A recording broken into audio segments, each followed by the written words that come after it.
ನಮಸ್ತೆ, ನಾನು ಅಷ್ಟಾಂತ್ರಿ ಗೋವಿಂದಾಚಾರ್ಯ ಮಾತಾಡ್ತಾ ಇದ್ದೀನಿ. ಅಂಜನಾ ಫಾರ್ಮ್ಸ್ ಮತ್ತು VVS ಆರ್ಗ್ಯಾನಿಕ್ಸಿಂದ.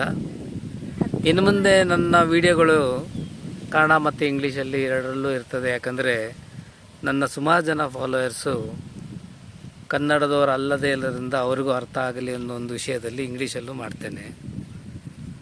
ಸ್ವಲ್ಪ ವೆಯ್ಟ್ ಮಾಡಿ, ಕನ್ನಡ ಆದಮೇಲೆ ಇಂಗ್ಲೀಷ್ ಶುರುವಾಗ್ತದೆ. ಇವತ್ತಿಗೆ ನಾವು ಬೆಳೆ ಹಾಕಿ 2 ತಿಂಗಳಾಗಿದೆ. ಸುಮಾರು ಬೆಳೆ ಬಂದಿದೆ.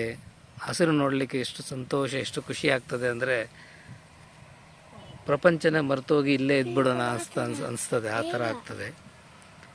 ನಿಮಗೆ ಸ್ವಲ್ಪದಲ್ಲೇ ತೋರಿಸ್ತೀನಿ ಎಷ್ಟು ಒಳ್ಳೆ ಬೆಳೆ ಬಂದಿದೆ ಅಂತ. ಈ ಸರಿ ಒಳ್ಳೆ ಇಳುವರಿ ಬರ್ತದೆ ಅನ್ನೋ ಒಂದು ನಂಬಿಕೆ ನನಗಿದೆ. ತುಂಬ ಥ್ಯಾಂಕ್ಸ್. ಈಗ ನೋಡಿ, ನಾನು ಮಾಡಿರೋ ಬೆಳೆಯನ್ನು ತೋರಿಸ್ತೇನೆ. ಇದು 2.5 ಎಕರೆ ಬೆಳೆ ಬೆಳೆದಿರೋದು. ಹಚ್ಚ ಹಸಿರು ಎಲ್ಲ ಬೆಳೆ ಬಂದಿದೆ. ಆಮೇಲೆ ಇದು ನಮ್ಮದು ಕೃಷಿ ಹೊಂಡ.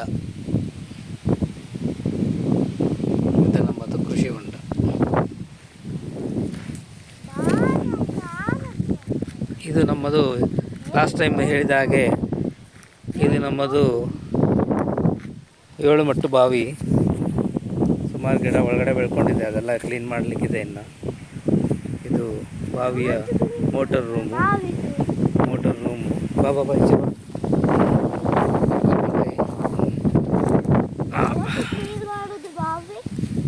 ಹೇಳ್ತೇನೆ. ಇದೆಲ್ಲ ಹುರುಳಿ, ಆಮೇಲೆ ಜೋಳ. ಆಯಿತು. ಇಲ್ಲಿ ಸುಮ್ಮನೆ ನವಣೆ ಎಲ್ಲ ಬಂದಿದೆ. ನವಣೆ ಎಲ್ಲ ಆಗಿದೆ. ಹೀಗೆ ನೋಡಿ, ಪೂರ ಸಾಲು ಕಾಣ್ತದೆ ನಿಮಗೆ. ತುದಿ ಸಾಲಲ್ಲಿ ಸಣ್ಣ ಸಣ್ಣದಾಗಿ ರಾಗಿ ಬಂದಿದೆ. ಈಚೆ ಎಲ್ಲ ಆಚೆ ರಾಗಿ, ಈಚೆ ಕೊರಲೆ, ನವಣೆ, ಅವರೆ, ಜೋಳ ಎಲ್ಲ ಹಾಕಿದೆ.